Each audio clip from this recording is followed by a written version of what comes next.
Here's a look at a unique horror roguelike designed to evoke sheer panic. You're performing dental procedures on sedated sharks in pitch black conditions. Manage vitals, handle malfunctioning tools, and survive jump scare attacks. It's a twisted ballet of dark humor and tension, with each session a mad adrenaline rush of absurdity.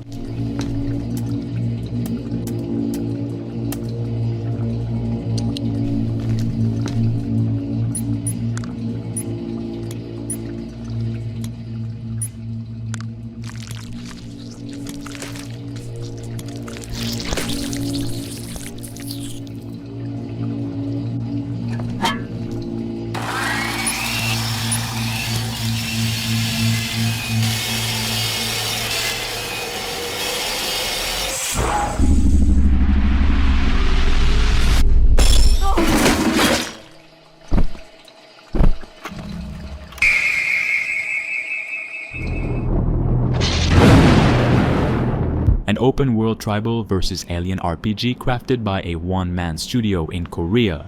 You play Galoso, an indigenous native collecting alien-granted powers, uncovering and resisting the secret motives of the Grey civilization. Don't be fooled by solo development. Its photorealistic environments, physics-driven combat, climbing, and grappling mechanics, that one dev doing it all story makes it a remarkable indie passion project.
Next up, we have a stylized third-person action RPG set in a surreal Victorian world, where creature hunters are highly paid yet low-status laborers. Developed by Neostream Interactive in Unreal Engine 5, it blends monster slaying with survival tasks, chopping wood, cooking, braving deserts and icebergs, all presented through a tilt-shift world map that feels like a living diorama. What really sets it apart is its satirical undercurrent. Your character is not a heroic savior, but a hired hand, and your boss gets the credit while you do all the grunt work. A world rich with atmosphere and quiet tension, with minimal UI and strong environmental storytelling.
An Unreal Engine 5 survival crafting world filled with giant quirky creatures like gliding dodos. Explore prehistoric landscapes solo or co-op 1 to 10 players, gather resources, tame wildlife, and uncover mystical curses along the way. Its charm lies in whimsical creature design and a vibrant, stranger than fantasy sandbox vibe.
A ground-up remake of the cult classic 2001 RPG rebuilt in Unreal 5. It promises handcrafted environments, reactive, emergent gameplay, and upgraded visuals, all while preserving the gritty mining colony atmosphere and freeform exploration that made the original a sleeper hit. And also at the same time having this dark fantasy themed inside, no? Those opposite forces, and one is leaning more than naturalistic, believable, realistic world, and the other one is leaning designs of creatures and environments and everything to a more fantastical and dark, grim world. It's a real world. It tries to be a real medieval simulation, I would say, but with a twist of dark magic and, weird stuff happening. In an ideal world, we create an art style that is kind of like not just for one game, but for an entire new series within like the Gothic franchise. So we had like the classic Gothic games. We wanted to make it a realistic art style, so it should not be something that should feel like a fantasy game. In terms of colors, we try to go with the Baroque path. I mean, we will have colors, of course, but all of them, they will have some kind of desaturation with a very high contrast. And we're trying to force a little the ochre shades, so everything feels more grounded, more brownish, more greenier, more yellowish, like the original Baroque paintings. And the idea is to create this environment as believable, but also dramatic. So when we started to work on the Gothic projects, after the playable teaser, I mean, one thing that was very clear, like, we need to get this more dark and gritty and depressing atmosphere. It's a prison colony after all, so it shouldn't have like this bluish, bright, overcast, lush tone. But like for Gothic 1, we needed to have it like very, with a very specific look also to convey this atmosphere. We are also focusing our attention on enhancing many aspects of gameplay, such as diverse NPC routines and reactions, more complex crafting, and more rewarding character progression. Despite the passage of time, Gothic remains in the hearts and minds of many players. With the possibilities of Unreal Engine 5 and a variety of modern features, Gothic Remake will soon rekindle that love. Whether you've been a loyal fan for years or are just looking for a true RPG experience, welcome back to the Colony.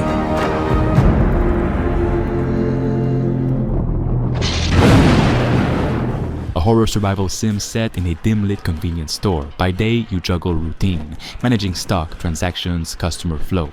By night, eerie patrons stalk the aisles, turning mundane duties into tension-filled survival. Games like these are definitely meant to blow up on Steam because people love these kind of unique games, and I'm excited as well.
This place wrong. This place not right. You say that about every place. With insistence.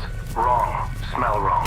First-person survival horror, Your Pen. A genius chimp escaping a grotesque testing facility, navigate dim corridors with a rat sidekick, hack puzzles, and manipulate gravity to survive. It's harrowing and empathetic, playing as an intelligent animal on the brink facing human cruelty head-on.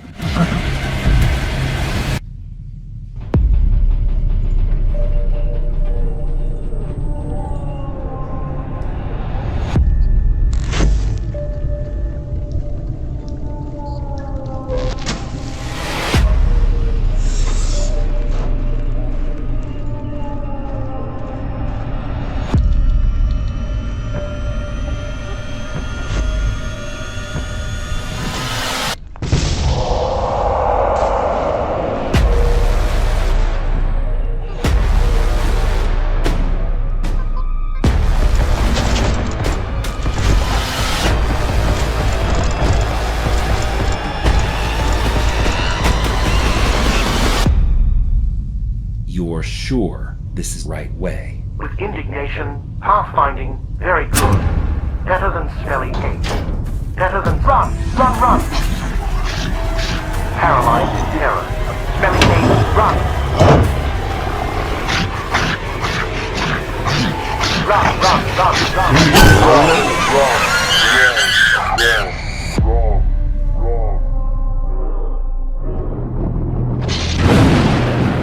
An asymmetric horror PvP game set in a twisted carnival. One player becomes the carnival monster, while others play wind-up bunny survivors. With proximity-based audio, voice chat tension, and surreal carnival environments, it's a psychological mind BS match as much as a chase game.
Beta Decay is a dark dystopian RPG where you can build spaceships, join factions, and fight for territory in a newly discovered star system. Become an engineer repairing starships, a mech pilot commanding war machines, to a syndicate leader executing raids deep within a labyrinthic neon city.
Capcom's Pragmata has been floating around in mystery since its first teaser, but new details finally paint a clearer picture. Set on a devastated moon base, you play as Hugh, an astronaut cut off from his crew, working alongside Diana, a childlike android with the ability to manipulate technology in real time. What sets it apart isn't just the setting or visuals, but the dual character gameplay. You control both Hugh and Diana in tandem, one handling third-person combat, the other hacking enemies on the fly. It's a hybrid of action and puzzle solving, where each encounter becomes a strategic dance between gunfire and code breaking. With its eerie tone, zero-G environments, and RE engine shine, this one feels like Capcom's most cerebral take on sci-fi yet. And why are these things trying to kill us?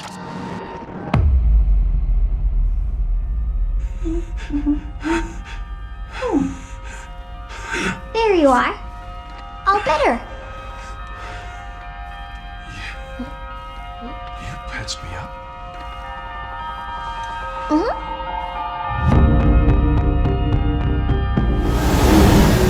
I am DI-03367. They are pragmatic coded. Hang on a second. Don't you have a name or something? I'm good. Get behind me! I think I can help.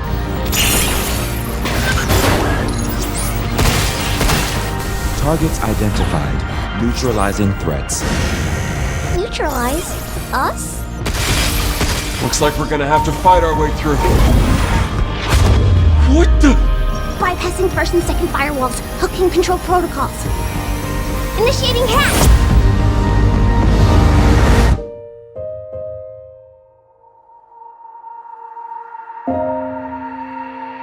Hey, D.I. I said I am DI. Okay. Look, how about we call you Diana? Diana?